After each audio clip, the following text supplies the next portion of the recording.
आज मैं आप सभी के लिए एक बाण मंत्र लेके आया हूँ, जिसको आप लोग हनुमान बाण या बजरंग बाण के नाम से जानते हैं। इसकी पुस्तक कहीं भी आपको मार्केट में मिल सकती है, पर इसका जो सिद्धि विधान है वो बहुत ही मुश्किल से मिलता है। बजरंग बाण के प्रयोग से आप संसार है अभी कलयुग, इसमें आप जो चाहें वो कार्य ले, चाहे वह कार्य भूत प्रेत का हो, ब्रह्म राक्षस का हो, देवी देवताओं का हो, पितृ देवताओं, किसी का भी हो। अगर कोई आपको परेशान कर रहा है तो आप उस समस्या से निजात पा सकते हैं केवल और केवल बजरंग बाण के द्वारा। बजरंग बाण हनुमान जी के विषय में कुछ ऐसी शपथ दी गई है उनको कि इसके द्वारा कार्य होता ही होता। कैसा भी भूत प्रेत लगा हुआ आपको या कोई शत्रु परेशान कर रहा हो, कैसा भी शत्रु हो, अगर वो आपको परेशान कर रहा है, आपको नुकसान पहुंचा रहा है, तो जो विधि मैं आपको बताने वाला उस विधि से आप बजरंग बाण का प्रयोग अगर कर दें तो उस शत्रु की शक्ति क्षीण हो जाएगी। वह आपसे दुश्मनी छोड़ देगा, बल्कि आपसे मित्रता करना चाहेगा। ऐसा प्रयोग है। किसी को भूत प्रेत लगे हैं, बहुत पुराने लगे हैं, या कोई देवी देवता किसी को परेशान कर रहा है, शरीर में आता है, खेलता है बार बार, तो बजरंग बाण का पानी अगर आप अभिमंत्रित करके उस व्यक्ति को पिला देंगे या छींटा मार देंगे तो तुरंत के तुरंत वो भूत प्रेत कोई भी हो, देवी देवता, वह एक बार में शांत होकर वहाँ से चला जाएगा। वो व्यक्ति स्वस्थ हो जाएगा। किसी ने कुछ क्रिया की है, तांत्रिक क्रिया, मारण मोहन वशीकरण कुछ भी किया है, जब क्रिया जमी है तो कितनी मुश्किल से जाती है आप सभी को पता होगा। बड़े बड़े तांत्रिकों को चक्कर लगवाने पड़ते हैं, उतारा कराना पड़ता है, तंत्र काट करवानी पड़ती है, तब जाके वह ठीक होता है। लेकिन बजरंग बाण के केवल प्रयोग मात्र से आप कैसी भी नकारात्मक शक्ति हो, कैसी भी तंत्र क्रिया हो, कुछ भी हो, आप उसको नष्ट कर सकते हैं और आपका जो मरीज है वह स्वस्थ हो सकता है, आपका परिवार वाला स्वस्थ हो सकता है।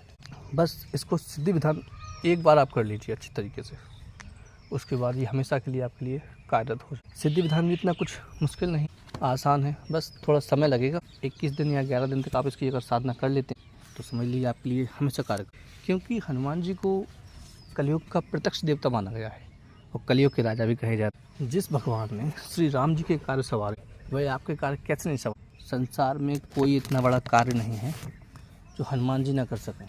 कैसा भी कार्य हो, आप भूत प्रेत हटा सकते हैं, तंत्र काट कर सकते हैं। अगर कोई देवता रुष्ट तो वो भी शांत हो जाए, बल्कि आपके पास तक नहीं आ पाएगा वो देवता, चाहे कोई भी तो देवता। इसके प्रयोग बहुत सारे हैं। मैं तो आपसे बोलूँगा कि जिस भी समस्या के लिए आपको लगे कि ये समस्या मुझे है, उस समस्या का संकल्प लेकर आप बैठ जाएंगे एक बार, तो समस्या का अंत होगा ही हो, प्रमाणित है ये बात। आपको ये प्रारंभ करना है किसी भी मंगलवार से या शनिवार। सुबह का समय रहेगा 4 बजे से लेकर आप 10 बजे तक। इसको कभी भी सुबह स्नान करने के पश्चात सीधे आप पूजा स्थल में जाइए अपने, वहाँ पर एक बजोट पर लाल कपड़ा बिछाकर हनुमान जी का वीर भाव या राम दरबार का चित्र आप स्थापित कर लीजिए, या फिर आप कहीं भी मंदिर में चले जाइए। अगर आपके पास में कोई मंदिर है या सुविधा है आपको तो आप मंदिर चल सकते हैं, वो अति उत्तम रहेगा। अगर आप घर में करना चाहें तो तस्वीर रख के आप कर, ठीक है। उसके बाद फिर आपको कच्चा सूत लेना है, कलावा या फिर रुई ले लीजिए, कच्चा सूत नहीं है तो, और घी का दीपक हनुमान जी की याद आपको लगाना है, और इतना घी डाल देना उसमें कि जब तक आप पाठ करते रहें तो दीपक। फिर उसके बाद आपको लेना है धूप बत्ती जलाकर वो भी लगा देनी है। उसके पश्चात में आपको जल रखना है सामने हनुमान जी के, सिंदूर का तिलक करना है हनुमान जी। उसके पश्चात संकल्प के लिए एक पीपल का पत्ता, ये अलग संकल्प होता है, अलग ये पीपल के पत्ते से, पीपल का पत्ता, चावल, हल्दी की गांठ और एक सुपारी और कुछ ₹1.25 से कुछ पैसे, ये लेकर संकल्प लेकर कि जो समस्या है आपकी, कि मैं इस समस्या के लिए अपना नाम, अपना गोत्र, अपनी समस्या बोलकर ये बजरंग बाण का पाठ प्रारंभ कर रहा हूँ, और इतने दिन के लिए मैं ये पाठ करूँगा। रोज़ जितनी संख्या में आप पाठ करें, 21 बार या 51 बार, इतनी संख्या आप बोल देंगे उसमें, और संकल्प लेकर हनुमान जी के आगे वो पीपल का पत्ता आप रख देंगे। उसके बाद आप एक नारियल लेंगे, उस पर कलावा लगाएंगे और वो भी हनुमान जी के आगे प्रार्थना करके भेंट स्वरूप रख देंगे। और कुछ अगर आप नैवेद्य रखना चाहें तो 1 लड्डू या 2 लड्डू आप तुलसी के पत्ते के साथ में रख सकते हैं। फिर होता है प्रारंभ आपका। पाठ को आपको धूप बत्ती जलाने के बाद ही प्रारंभ करना है, वरना इससे बहुत क्रोध आता है। अब उसके बाद जब आप पाठ करेंगे तो आप 21 बार या 51 बार।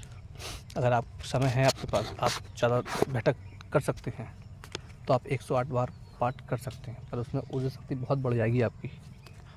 उसमें नुकसान होने का संदेह रहता है, क्योंकि ये बाण मंत्र कोई साधारण पाठ नहीं है। मेरी सलाह तो यह कि 21 बार या 51 बार आप पाठ कीजिए, इसी में आपका काम गारंटेड हो जाएगा, बिल्कुल 100% काम हो जाएगा। पर हर पाठ के बाद आपको जो पास में जल रखा है उस पर फूंक मारते जाना है, जिससे कि वह जल अभिमंत्रित हो जाएगा। अगर कोई विशेष शत्रु के लिए आप प्रयोग कर रहे हैं तो शत्रु का नाम, उसकी माता का नाम और पूरा पता लिख आपको हनुमान जी चरणों में प्रार्थना करनी, ये शत्रु मुझे प्रसन्न कर। कोई कार्य उसके लिए भी आप लिख सकते हैं।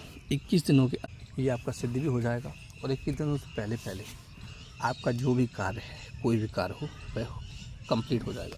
आपको 21 दिनों के भीतर जितने भी मंगल और शनि पड़े, आपको चमेली का तेल और सिंदूर लेकर हनुमान जी के मंदिर जरूर जाना है, और 21 दिनों तक डेली आपको हनुमान जी के मंदिर जाना ही, ये आपको बिल्कुल रेगुलर कार्य करना पड़ेगा। मांस मदिरा बिल्कुल, ब्रह्मचर्य से आपको पता ही हनुमान जी के नियम तो कितने कड़े होते हैं, सबका पालन करते हुए ये बजरंग बाण का प्रयोग आप कर सकते हैं। मैं बोलूँगा दुनिया की कोई भी समस्या हो, बजरंग बाण से नहीं बच सकती। और ख़ासकर अगर कोई विशेष भूत प्रेत है जो आपको परेशान किए ही जा रहा है, देवी देवता है कोई भी है, उसके लिए तो आप करके देख लीजिए, 100% कार्य करेगा। आप लोग की और लाभ उठाइए। बजरंग बाण की किताब आपको मिल ही जाती है मार्केट में, अगर नहीं मिल रही होगी तो आप मुझसे बोलिए, मैं सब बोल कर आपको दे दूँगा और लिख कर भी दे दूँगा।